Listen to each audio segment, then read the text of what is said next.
Hi. On today's episode, I spoke with Sophia Bush. You might know her from the hit coming of age series One Tree Hill, or from her tireless work as an activist, or from her podcast, Work in Progress. But I especially wanted to talk to Sophia because I admire how she's publicly claimed the agency to change her mind, whether it's about love or work, and to ultimately set an example for all of us of what it looks like to live in your truth. Anyway, I hope you find something in our chat to connect to, and thanks for joining us on Reclaiming.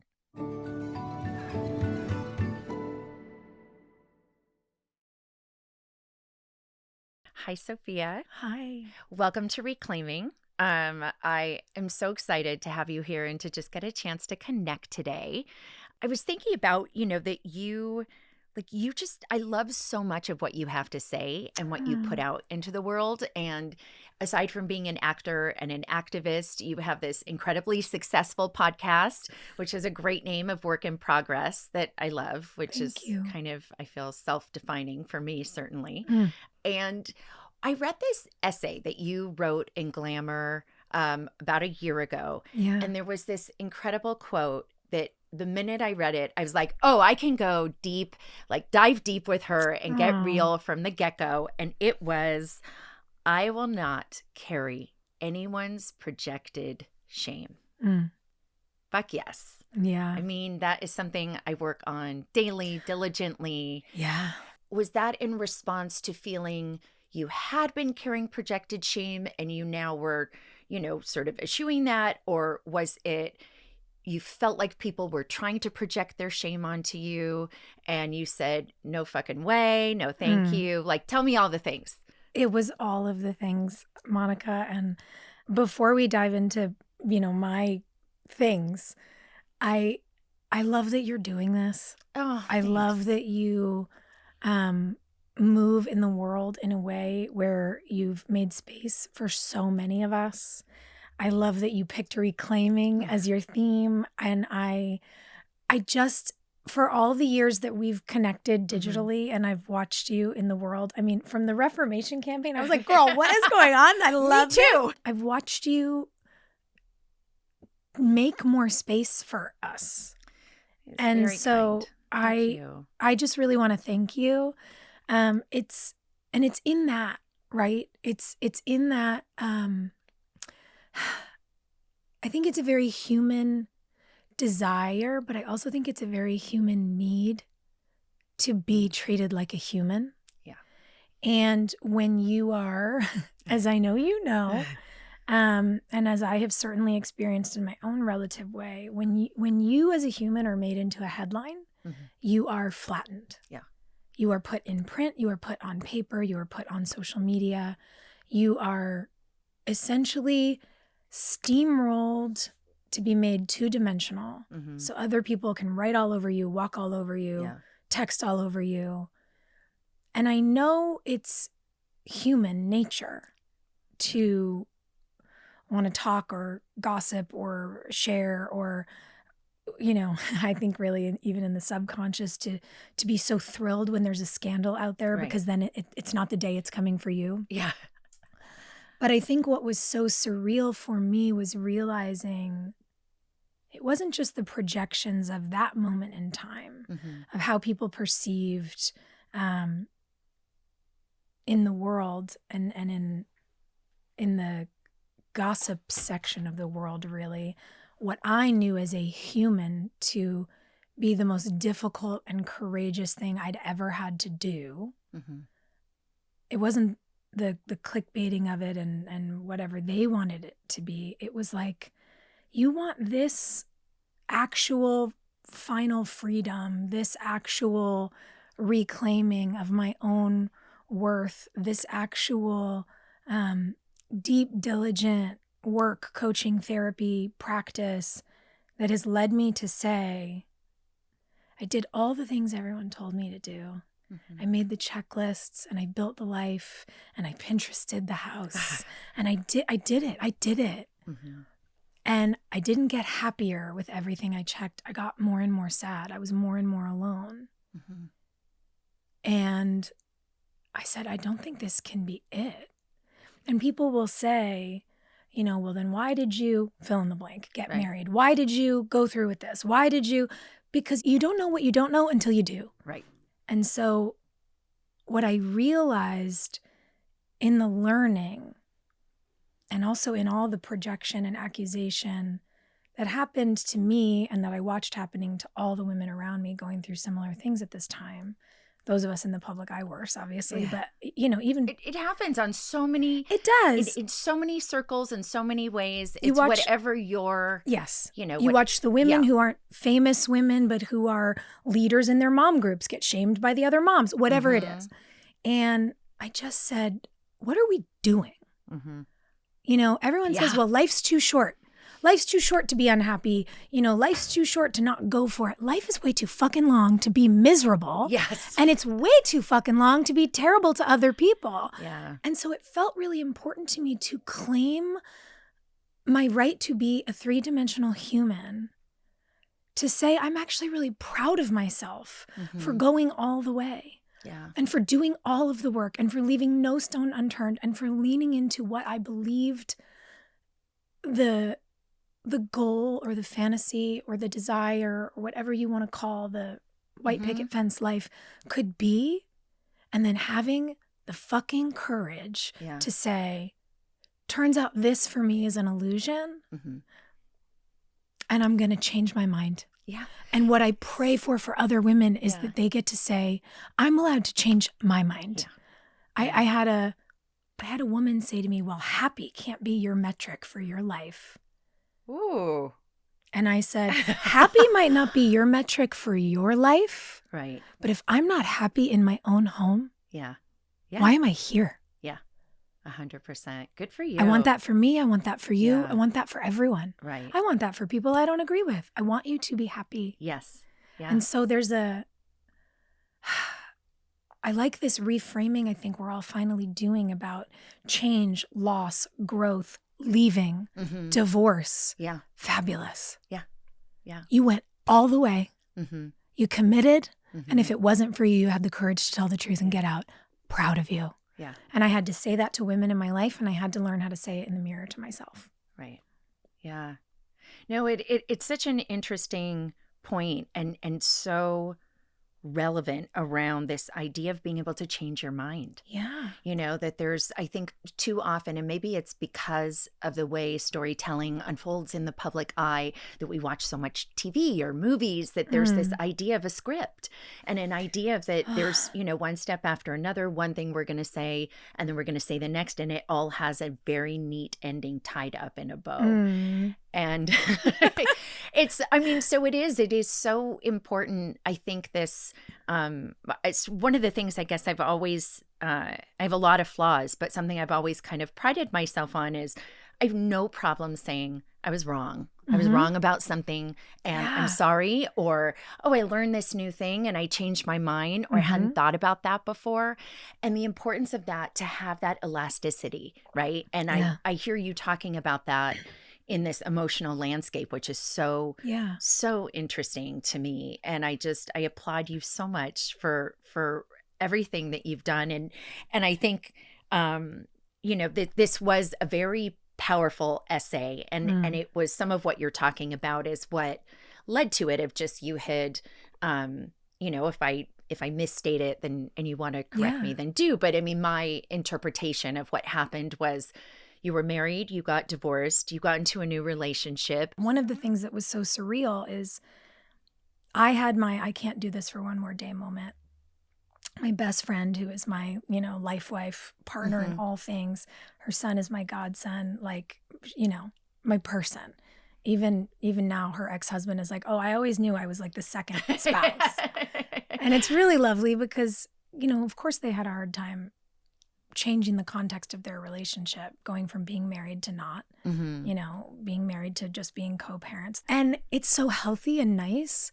I have a friend who, when she and her husband separated, she had said to him, she said, I want to do this now because in 6 months, I'm going to hate your fucking guts.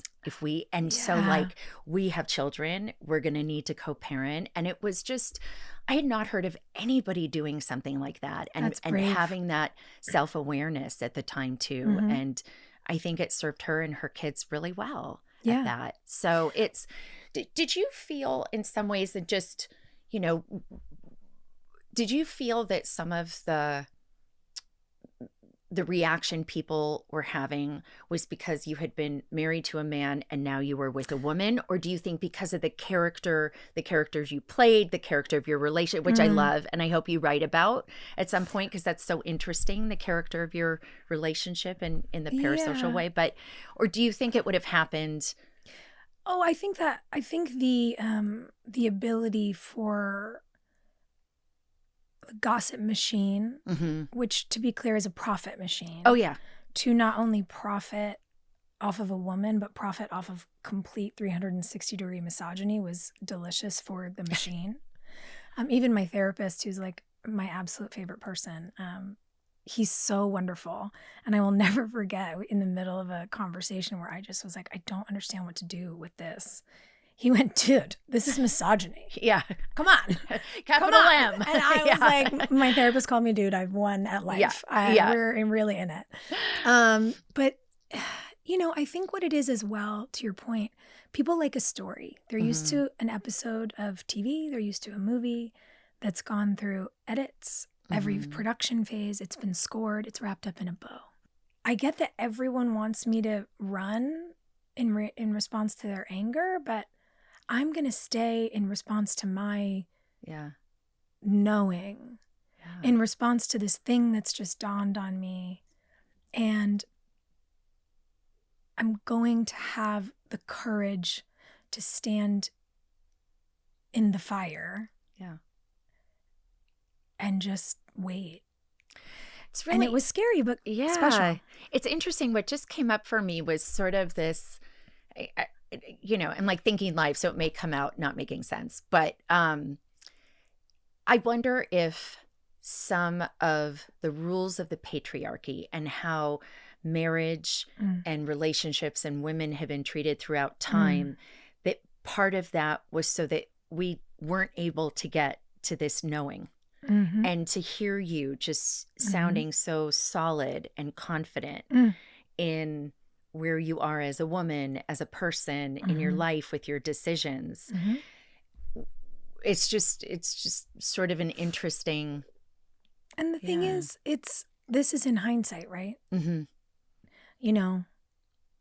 hindsight, I can look back and be my nerdy, space loving metaphysical self and be like, invisible string theory is real, I think. And, all of these things. But in real time, it was so difficult. And in real time, the year, from like the wedding that looked so perfect to saying, I cannot do this for one more day. I think we made the wrong decision. Still being in a little bit of the pink cloud of like, we're friends who should never have gotten married. COVID was crazy. Lockdown was crazy. So many people trauma bonded. I'm not going to say we made a mistake. I'm just going to say we made the wrong choice. Yeah. And the pink cloud stuff, I think, wears off a little bit. But the confidence in a weird way is, it feels to me like the image that conjures for me is, I knew I was going to stand in this fire and wait. And it really felt like everything I'd carried, cloaked, picked up, put on in my whole life that wasn't actually mine burned. And I was left. Like the steel skeleton of who I am at my core was left. And so I don't want to suggest that the confidence is just inherent. It was earned and it was suffered for. But I know myself in a way that I didn't think was possible. I am still in a way I didn't think I could be. I am happy in a way that I thought was made up in books. And I've looked around now and gone, does everyone feel like this? Do other people just feel like this? Are you guys all just happy like this? And my best friends burst into tears every time I ask them that. We're like, they'll look at me and say, we've been waiting for this for you. We wanted this for you so badly. And maybe some people get there easily and maybe some people really take a hard road, but I know it's possible, and I know how revelatory it is to begin to find it at 41. And I know how I feel at 42. And it's eons past where I was at 41. And I'm like, whoa. Yeah. Wait till you get to your 50s, girl. I am excited. It is amazing. I've loved it so far. I have really How's loved it been? How did it feel approaching 50 for you? So for me, what was really interesting was I've had a very bizarre trajectory that's like on my tombstone in my life. But I think that 39 into 40 was horrible. So awful because my life hadn't changed yet. It felt like an avalanche of all the things that I had hoped I would have accomplished by 40, both personally and professionally, and feeling like I just failed in every single way. And I had been trying to map out kind of a new career path, trying to accept being in the public eye. And it was like every plan fell apart, ended up being the best thing that happened to me. But so from 48 into 49, I was like, oh, fuck, here we go. Oh, wow. Here's the 9 year, all the things I haven't done by 50, blah, blah, blah, blah, blah. But I had had this extraordinary decade. And it just ended up being a year full of acceptance. And I even had a really big, kind of career changes. I had a first look deal. I was, just ready to be a producer full on and like, okay, great. I don't have to tell my story anymore. I can tell other people's stories. And then the contraction in Hollywood and everything changing, it changed that. My situation changed. And I found myself unemployed and just going, fuck, what am I going to do now? And instead of falling apart, I was really able to look back on, okay, what had happened the last time my plans didn't work, that led to the best decade of my life. And so thus far, and I was able to go, okay, let's not freak out and see how things fall out. And it ended up being a year where I decided to do a podcast. I think part for me, I had to accept that every time I tried to get small in the world, that the universe was like, and me having to accept that I had a bigger role, that I still had something to say. I think because of how I came onto the public stage. Yeah. Can I ask you something about that? Of course. Because you're someone that I see parallels with in that way.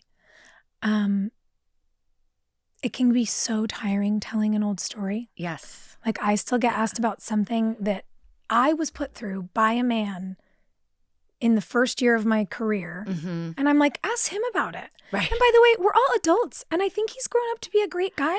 Right. Okay. But I think, I don't know. Evolved or just maybe? More than 20 years. Yeah. Like, why are we still talking about it? But I get asked about it. Women get asked about it. And in this weird way, I've really tried to go, why does this keep coming back to me? And I go, oh, is there a nugget of wisdom? Is there something about, because look, I was like, roll off my back, integrity, professionalism, leave me alone. Nothing's gonna phase me. I'll be unflappable. And I'm like, maybe that's why people can't let it go. Because they're like, but what? It must have been hard. Yeah, sure. That's not necessarily for you. Yeah. People out there. But, and I wonder for us, when we've been through things in that way, and you want to be done with the story, but maybe there's something, not just in the one story, but in the world of you. Maybe there's something in your world, in your lessons, in your courage, in what you learned that the world needs. And maybe that's why the world won't let you get smaller. Yeah. Or maybe that's why the world won't stop asking about it. Because even now, talking about, this big transition I had at 41 with you, I'm like, I really want to be open because I think it's important. And then I'm sitting here second guessing myself going, do I sound like I'm trying to justify? Do I feel like I need to explain myself? I don't have to explain myself to anybody. And hearing you just talk about that made me go, oh, is it that same thing where maybe you want to keep a little something for you, but the world needs something from you, and you're in this weird push-pull as a person, but a figurehead. like, how do you navigate that? I mean, I think I had to land somewhere that made sense for me. And I'm still trying to get comfortable with it because my trajectory into being a public person was so unusual. And that it's lasted so long, I think has to do with I think the public profile of the people who were engaged in it. But I also think it was in many ways a story as old as time, being told in a modern way. And it's, I look at these kinds of stories it's a collective story. So I think for me, I just think, okay, this is how much the collective can move right now. This is what the collective needs from this story. So it's my story. It's the other main people's stories, but it's also owned by everybody because in many ways it was created by so many people, Well, just like that, the cost of, people loving to shame others and that industry. I EP'd a documentary on public shaming that came out in 21 and we had— It's incredible. Oh, thank you. Yeah. So Max Joseph, our amazing director, he, we had this segment where you might remember, we talked about the shame industrial complex and that whole thing of how shame gets commodified and, looking at the history. And it's both this strange alchemy of who we've always been and how we evolve at the same time. And so it's, I think that part can be hard because sometimes people are asking because they're hoping they could get clickbait for something, right? Of course. And then there are people who you're having an I thou conversation with people watching and listening. It's being recorded, but it's still I thou where it is what's coming out is about what helps other people, in that way. And it is, it's and you were saying something earlier that reminded me of, I think one of the things that's so strange about being a public person is that you have so many eyeballs on you and yet you're not seen for who you are at all. Yes. And so that's what I heard you talking about too in your story. It's almost like you get cast as a character. And if you are more human, especially as a woman, more intellectual, more outspoken, more perhaps political, they don't know what to do with you. And if they can just shove you back into that character over and over again, it's their favorite thing to do. Yeah. And it is a strange thing to be simultaneously commodified, tokenized, and shrunken. When you're a human that's growing through your whole life. Yeah. You were saying something before that reminded me of different things you've talked about with your relationship to your body and how there were times that your body knew before your mind did. And I'm so curious around what if you feel comfortable talking about it, like what your trajectory what kind of work you did to sort of come to recognize that, or was it more you were just slammed over and over until you got it? A little bit of both. I think when I look at my younger selves that I know I carry with me, there are the younger versions of me that decided at 8 to be the adult in the house and to wash my hands of family things. I see shifts, at 12. I see really important moments in my teens. But when I think about how I learned to be exceptional, how I learned to be the good girl, how I inhabited a lot of, really classic every person story from family who comes here. My dad who immigrated in the 70s and my mom's mom who came here on a boat through Ellis Island and did the, the heroic, beautiful, gorgeous American dream stuff. And the straight A's and the performance and the being good and the being in clubs and doing plays and playing sports and getting good grades. It was, I am doing the thing that we came here for, that so many people come here for.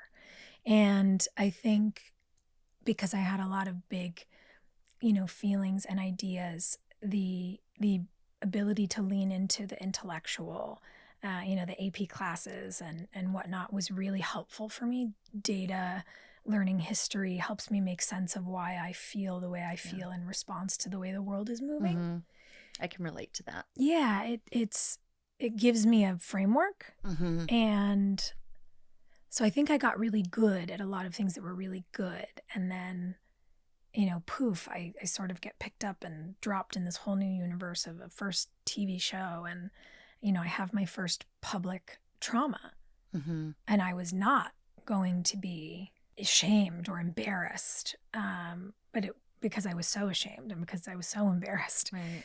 And I got so focused on be professional, remain above it. Mm-hmm. And what I didn't learn until later in my adulthood, because, I was 22 or 3 or whatever at the time, is I was learning to compartmentalize. I was learning to disassociate. Yeah.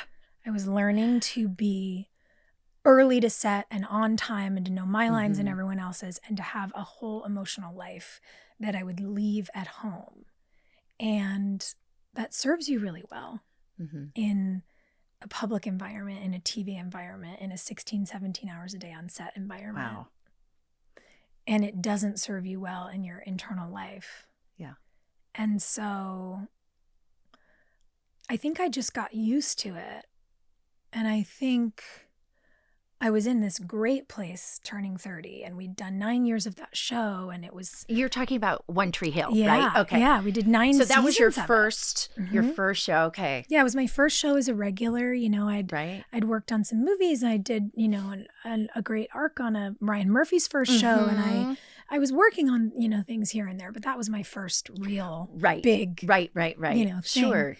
And when it ended, I felt like I was in this great place and I was ready for what was next. And, I did this comedy that I loved, and, we were a little ahead of our time for CBS, which is okay. And, then I went to work on this other show that was, sort of on my bucket list. And then I had this whole other trauma. I had a workplace ongoing trauma, revolving around an unending situation with someone old enough to be my father. And I was like, what is happening? And when I chose to shift it was because I finally had to. And can I just get clarity? Sorry. So just because I'm trying to see if I'm knowing what you're talking about. So just to make sure, was this a professional inappropriate relationship or romantic inappropriate? Oh, no, it's professional. Meant to be professional. And meant to be professional, but was emotionally abusive. Or I don't want to put words in your mouth. Every kind. Okay. Of abusive, yeah. Okay. And when I look back at it, I had the opportunity after 2 years to go. And I did the thing I'd learned to do and said, I will not have my integrity diminished by someone else's behavior. I will be unflappable. I will come to work and do my job. And I couldn't. And the next 2 years were like physical hell for me. Right. And to go through, spontaneous illness, wake up covered in hives, to have really crazy weight fluctuation, to start watching my hair fall out, to struggle with insomnia, to have such crippling anxiety as an extrovert who loves people, to be hit with anxiety in a way that I could barely be out of the house. If people touched me in public, I would jump out of my skin. I couldn't talk to people anymore. I couldn't talk to strangers anymore. I couldn't be looked at anymore. And especially in the work environment, if people came in, like if I was trying to get out of set and in a car and I got approached by people on the street, it felt like a physical attack. My body was not my own. And I couldn't regulate anymore. The hypervigilance is so exhausting. Yeah. So exhausting. And because I had to go to work ready for war all the time, and I had to learn where to stand to not, get elbowed in the ribs, or how to block a scene to not be touched, or how to. Oh my gosh. It was just so I'm exhausting. so sorry. I'm so sorry you had to go through that. Yeah, it was bad. And when I finally got to go, it was April of 2017, and though it had been percolating for a long time thanks to Tarana Burke's activism, Me Too broke in July of 2017. Yeah. Yeah. And by October, I got a call from an executive apologizing. Wow. For what they'd done and not done. And said, we're very aware that we just made it out of that unscathed. Yeah. And I was like, glad you did. I'm in so much therapy. Yeah. I've been diagnosed with post-traumatic stress disorder, but I'm thrilled you guys didn't get dragged through the press. It's great. Yeah, no, it's a weird thing to deal with. What I hear you talking about, something that feels so familiar to me is around in sort of these, it's like very big, high stakes situations where you sort of find yourself being okay with other people's like not doing the right thing. It's not just people who are in the public eye who do things like this. I think people, particularly women, do it all the time of just being emotionally accommodating. Yes. And in a way, it's kind of a seesaw, right? It's a great thing to be emotionally accommodating. It's a great thing to sit in a room like this and be concerned with how your crew is feeling, how their days are going, and if they're getting what they need. And you have to make sure that you are as willing to emotionally accommodate yourself as others. And that's where I think women are cultured to lose. We're often taught to put ourselves last. And my reclamation of self, of my body, of my voice, of my power, required a total recalibration. I had to say, it's not weak of me to walk away from this place that isn't serving or protecting me. It's actually the strongest thing I can do. And so I did it. Yeah. That was a learning for me. I had to figure out how to get back into my body, and it meant somatic work. It meant breathing exercises. It meant a lot of therapy and finally crying. It meant telling people what had happened and watching the horror on their face at the specific details and going, oh, I'm not crazy. I was just in an environment where no one wanted to hear it because it was a threat to the machine. And you see how it can happen in entertainment. You see how it can happen in academia. You see how it can happen in politics. You see how it can happen in hospital systems. It's not unique to be, unfortunately, a woman in any of those environments and be mistreated. Yeah. And so it was really important for me to understand my experience and also to be able to contextualize it in a larger way. And then, yes, for me to also get in touch with my anger. Because women aren't supposed to be angry. No. We're supposed to be amenable. We're supposed to take care of everyone else. And when I finally started to crack back into feeling my body, I was enraged. And then I learned a really valuable lesson where we talk about balance, we talk about compassion, and we talk about care for others, but also care for yourself. And I realized, my capacity for compassion, the equal and opposite reaction to compassion is rage, anger. And that's actually very sacred. And I think the world stigmatizes women's anger because they know how righteous and powerful it is. Yeah. And I had to fall in love with my rage. Wow. And when I fell in love, so powerful.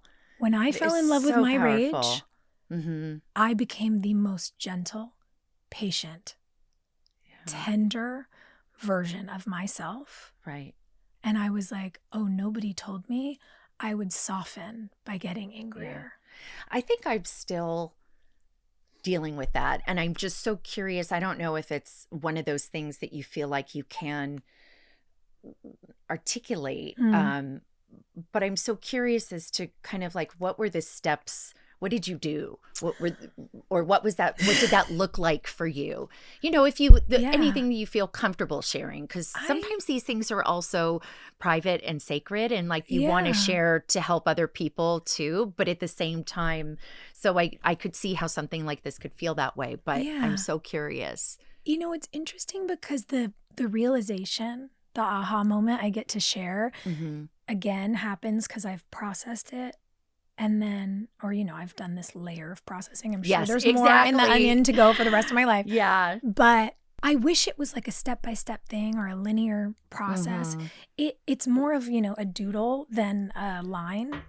But the journey was full of so many things. And it was slow in times. I don't think I understood that's what I was doing at moments, but I had to find it. And I found it in, surreal places. I found it working with a healer in the desert of New Mexico on like a quiet 4-day quest to study from a woman who was at the time 72 and wise. And I was like, I need to know what you know. I need to know how to keep growing. Yeah. It was, a spontaneous trip with one of my best friends to go see an incredible musician that we loved. And we were out like dancing in a warehouse till 4 a.m. Amazing. Shaking it out of the body is really powerful. Yes. Again, I think it's really somatic. I think there was a layer, even for me, I think there was a layer of anger and sadness under the veneer of growing up, settling down, maturing, doing the thing that I did in this attempt at a marriage. And I didn't get to unpack what it felt like to feel like I was caught, celebrated for bigness, and then compartmentalized and compressed and shrunken for so long. I didn't know how to process what I was being told versus how it all felt. It's so interesting because I think they're kind of these different groups of people. There's some people for whom this is not an issue at all. Then there's a group of people for whom they have no idea that they have the issue. Yeah. And then there are those of us who become awakened to this idea. When I started doing somatic therapy, it was like that for me of just, I never pay attention to my body unless I injure myself, or I'm sick. And that idea of the body having wisdom, the body being, just something to listen to and to understand in that way has been, Can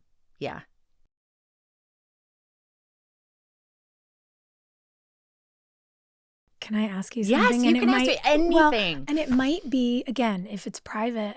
Yeah, no. Okay, but when you think about the ways you didn't listen to your body and you say, unless I got hurt, unless I got sick, now that you're in better communication with yourself, I think about it for myself about how often I do a self-inventory. I can look back and go, I got sick as a reaction to this. I injured myself. I, almost ripped through a tendon in my knee, or I rolled an ankle, or I had unexplained eczema for 6 months, or I had an asthma flare that made no sense because it wasn't hay fever season where I was, or a rash. Nobody knows what it is. That thing in your throat I realized my body was begging to talk to me for so long, and I didn't know it. What's so interesting, Sophia, is I had probably one of, like, you think of as smack you in the forehead, like listen to your body moments, but it was, I was young and I did it. I mean, first there's the young that I don't remember that my body does.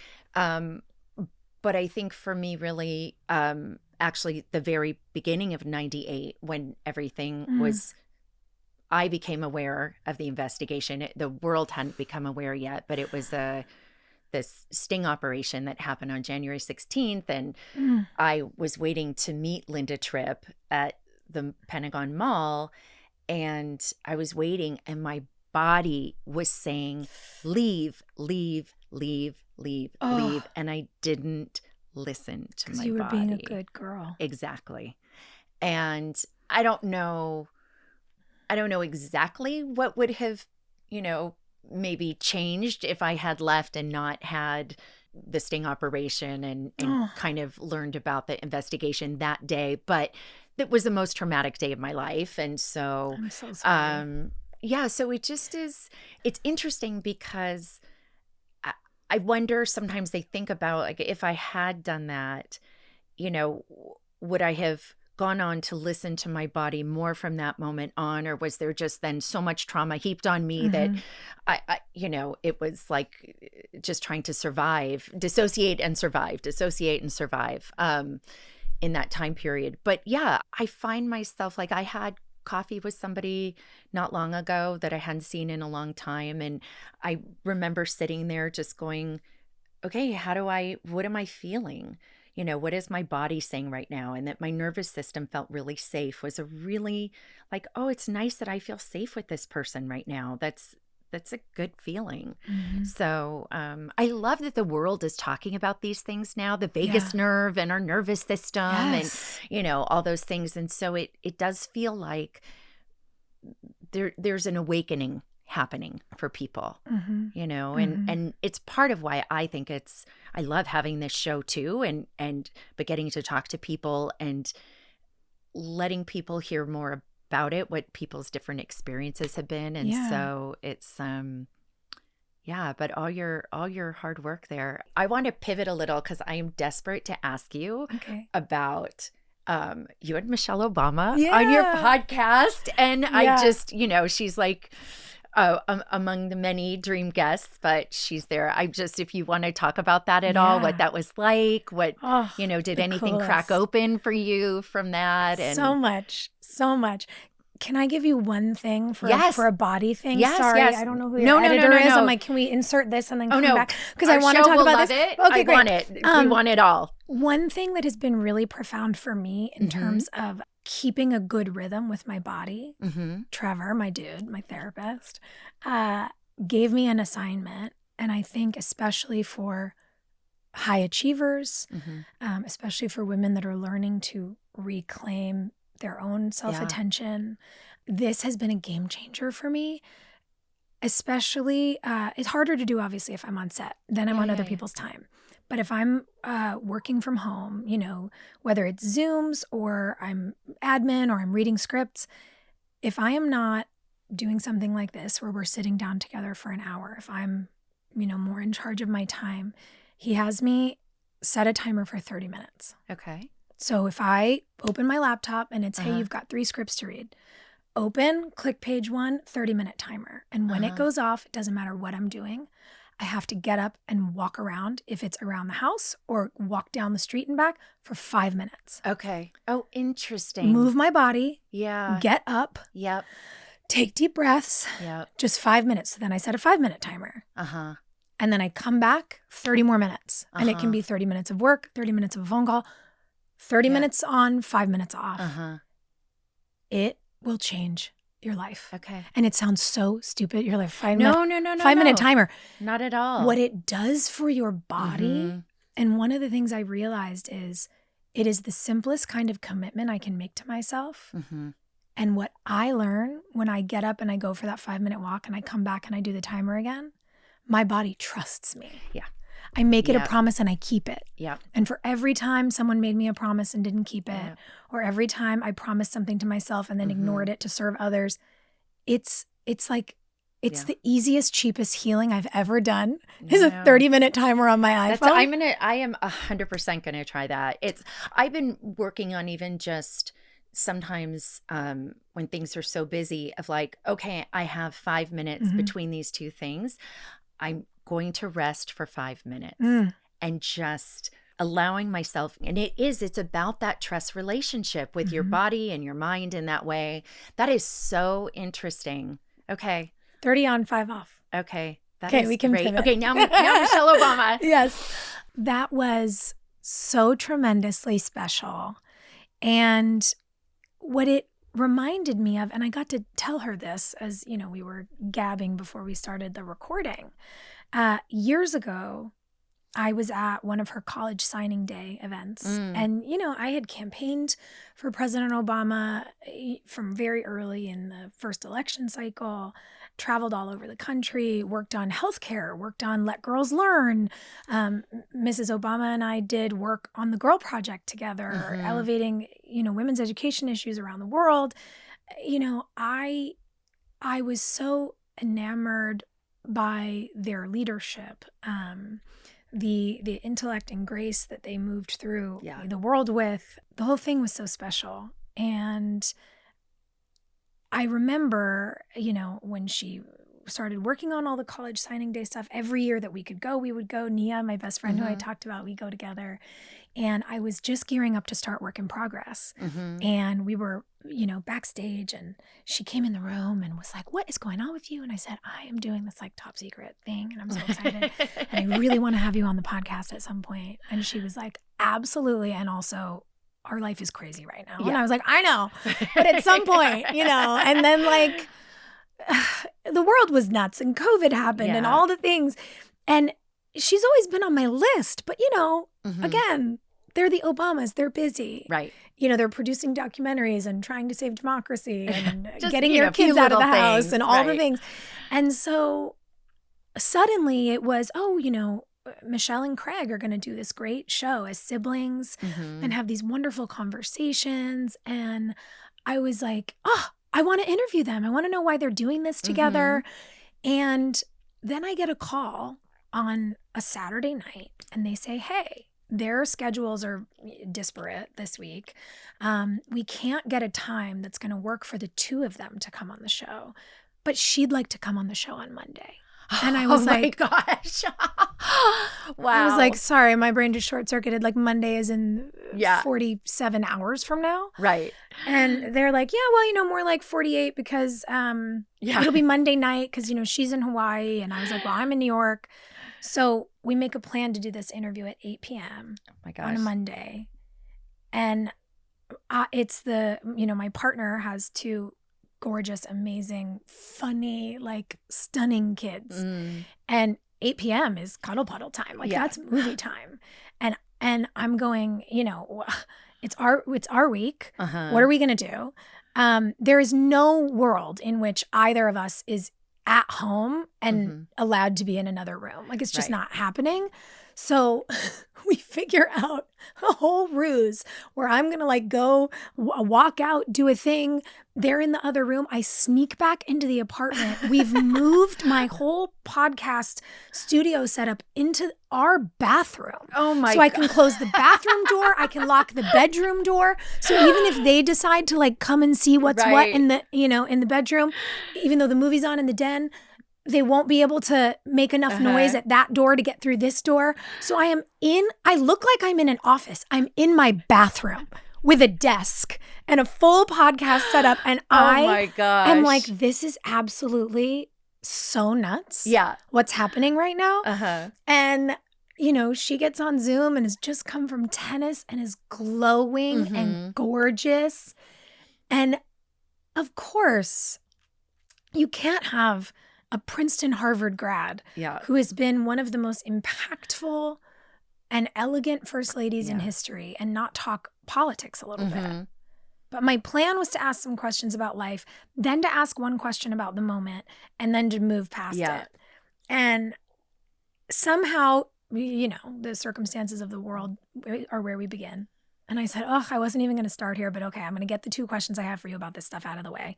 Because I really do want to hear from you. And also, I know everyone wants to hear from you on this all the time. And it must be so exhausting. Right. Like, you're also just a lady. And our favorite first lady. And we talked for a while. And at one point, I go, "I only wanted to spend 10 minutes on this. And it's been 22 minutes. And she goes, "Well, I'm long-winded and so are you." Or whatever version, that she was poking fun at the both of us because clearly we talk a lot. And we were just cackling. And I was like, "Okay, enough.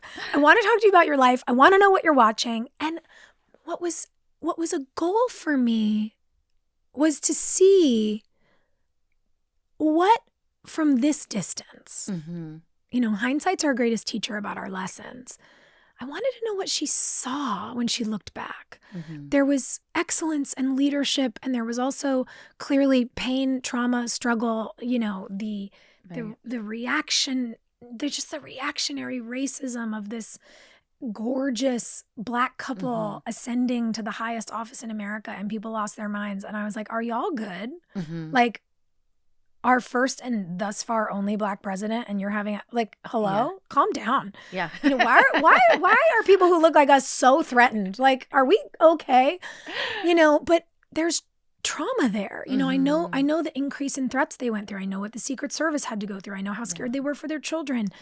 Yeah. And I feel like it's been enough time to just say, like, how are you? And even I saw this sort of moment that I clarified something, for her that we didn't put in the show, but I just said, look, I want to ask you some things about parenting, particularly because I now have the bonus of being a bonus adult in the lives of these two wonderful toddlers that I love so much.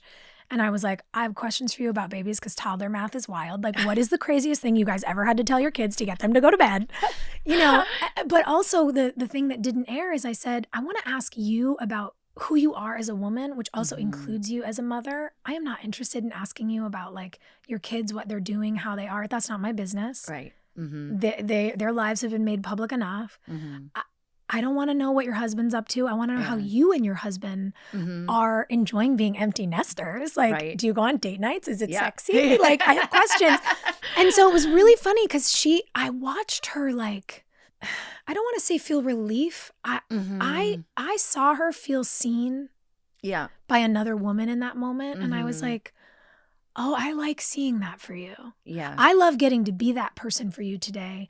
But I love that you're in a stage in your life where you get to be seen for who you are, not just as a mother or as a wife or as a whatever, but as you. And we just shot the shit and had a great time. I got her martini order. I was like, you're so chic and fancy. I want to grow up to be you. I want to be a martini girl. And she was like, oh, to be clear, I never even knew what that was. And then she told me this story about an early date that her and Barack went on, and he ordered a martini, and she was like, I'm a martini person now. Like, that's going to be our thing. And as she's telling this to me, her face kind of like lights up a little bit. And I was like, this feels sexy. And she was like, still is. And I was like, okay. Yeah. And like, it was so fun and gorgeous to watch her get to be herself, not just a leader. Right. And I don't know, it was really fun. It was a very special experience for me. It felt as profound to me in this stage and moment as it did for me when I first began the podcast and I sat down with Gloria Steinem and I was like, what is my life? 20-year-old Sophia, who was a journalism student focusing on journalism and political science at USC Annenberg, would be so overwhelmed by this that she would be almost physically ill. Like, this is what my life became. This is who I've grown up to be, as a woman who gets to sit and shoot the shit with Gloria Steinem. And like, cut to 5 years later and I'm sitting and shooting the shit with Michelle Obama. And I'm like, what is happening? Yeah. And then you go, okay, if, again, the equal and opposite reaction, if our capacity for joy, as Khalil Gibran says, is carved by our experience of sorrow, like, okay, if the world is going to be hard for women in the public eye, if sometimes it's an absolute dumpster fire, but then I get to do this, right? But I mean, like, burn, baby, let's go. So the last question I ask everybody is, if you are currently working on reclaiming anything, it could be, an emotion or trying to find an object, replacement object. Someone recently talked about finding out they were a different sun sign than they had thought they were, and therefore coming to understand who they were in the context of that. I think it's twofold for me. I am working on holding my center, on reclaiming what I know to be true, and letting anyone else's projections, opinions, alternative facts exist in a separate circle. Like, I'm working on really reclaiming my core and not letting it be infiltrated by other things. which is a practice for me as an activist, because I watch our democracy being, hacksawed and sold for parts. Mm-hmm. And I have to work on that because it is a calling in my life, and I have to figure out how to keep it, if your life is a house, Mm-hmm. and this sort of core I'm talking about is like the bedroom, Mm-hmm. where you're meant to sleep. You can't let your And work restore. into your sleeping space. Mm-hmm. And so I'm trying to keep the activism at the kitchen table and keep my room quiet for me. Mm-hmm. And so I have this very personal reclamation of self, space, body, patience. And I have this desire to help us reclaim seats at the table and build new seats for power, so that everyone can do better, so that we might balance the world a little better, so that, even the guys in the room that are like, oh God, the feminists want to come, I want to be like, it's going to be better for you too. You're going to love it. Thank you for what you're doing. And I love Trying. all of that. This was so amazing, Sophia. Thank you so much for coming and sharing your wisdom and your light. And what a treat. Thank you. You are so easy to talk to and welcoming. And I think that you are choosing to do this and make this space for yourself. Mm-hmm. You make it for us. Like, by you doing this, you give other people permission to do it. So that is very kind. Thank you.